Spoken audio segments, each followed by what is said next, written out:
Ratusan anggota Koperasi Trijaya Sraten tuntut pengelola koperasi kembalikan uang nasabah hingga puluhan miliar.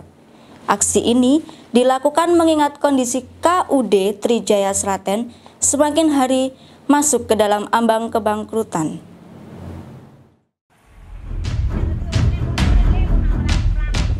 Beginilah ratusan nasabah KUD Trijaya Desa Sraten, Kecamatan Sluring, Banyuwangi, saat mendatangi kantor desa setempat. Para anggota sekaligus nasabah ini tak sabar untuk mendapatkan uangnya kembali setelah nabung berbulan-bulan, bahkan hingga bertahun-tahun. Terlebih lagi, para anggota kecewa uang tabungannya tak bisa dicairkan seperti kabar yang diterima sebelum pertemuan. Harapan warga dari beberapa desa di Kecamatan Sluring ini pun pupus setelah mendengar jawaban pengurus yang kurang memuaskan. Menurut Subagio, 11 orang nasabah yang menjadi kliennya mengalami kerugian dengan nilai 2,2 miliar lebih. Selama ini, para anggota tidak diajak rapat akhir tahun untuk mengetahui kemana uang KUD Trijaya yang selama ini dikelola pengurus. Dari 11 klien, mereka terdaftar sebagai nasabah tabungan simpanan siagama serta tabungan berjangka santika. Dirinya berharap agar ada audit dari pihak keuangan pemerintah maupun penegak hukum. Warga juga menuntut agar pengurus KUD membatalkan penunjukan lawyer karena koperasi punya anggota, dan mereka menyayangkan mengapa selama ini pihak pengurus tidak pernah mau bermusyawarah dengan anggotanya. Kebangkrutan KUD Trijaya memang sangat mengejutkan para nasabah plus anggota. Padahal KUD yang terletak di utara kantor desa Sraten, Kecamatan Sluring, Kabupaten Banyuwangi ini dulunya dikenal berjaya dan memiliki aset tabungan lebih dari 50 miliar. Lalu mengapa KUD yang memiliki usaha swalayan tersebut bisa bangkrut? Alfia, salah satu nasabah, mengatakan, selama ini uang yang ditabung ke KUD Trijaya sebesar 61 juta. Itu pun bukan miliknya sendiri, melainkan uang khas milik pengajian muslimat dan uang milik sekolah taman kanak-kanak yang dia kelola.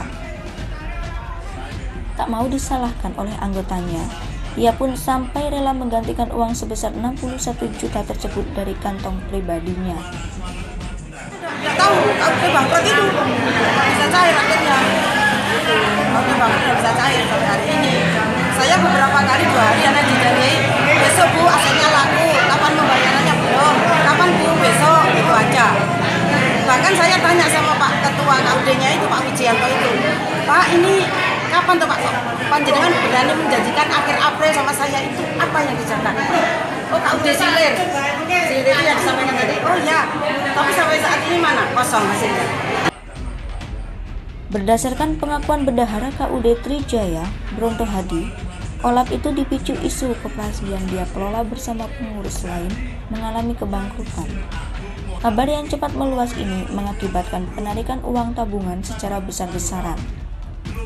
Jumlah nasabah KUD Trijaya sebanyak 5.311 dengan nilai tabungan kurang lebih 64 miliar lebih. Rinciannya 56 miliar tabungan simpanan siagama dan tabungan berjangka santika 8 miliar lebih. Aset yang dijual milik KUD tersebut memang sudah laku, namun dananya belum dibayar oleh pembeli dan baru uang muka. Meskipun sudah dibayar, uangnya tak akan cukup untuk menutup tabungan nasabah. Pak, total tabungan nasabah ini yang belum terbayar berapa, Pak? Soalnya masih belum cari sih, karena sudah ada beberapa pembayaran. Pada hari ini kita belum sempat merinci seluruhnya. Tadi yang kamu saya global mulai tahun bulan 10 sampai sekarang sudah kita mengumpulkan, tapi belum ada pengurangan setelahnya itu. Nilainya berapa? Puluhan miliar atau berapa, Pak? Yang sudah keluar? Ya, ada yang belum terbayar. Yang masih miliar dan masih katakanlah 40-an lah. 40 miliar ya.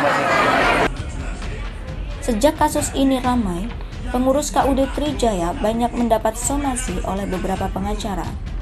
Mereka akhirnya meminta pendampingan lawyer. Sementara itu, kantor koperasi hingga swalayan KUD Sraten yang dulu sempat megah dan ramai akan transaksi, sekarang hening dan tutup seakan rumah hantu yang tak berpenghuni. Tim Liputan Banyuwangi TV melaporkan.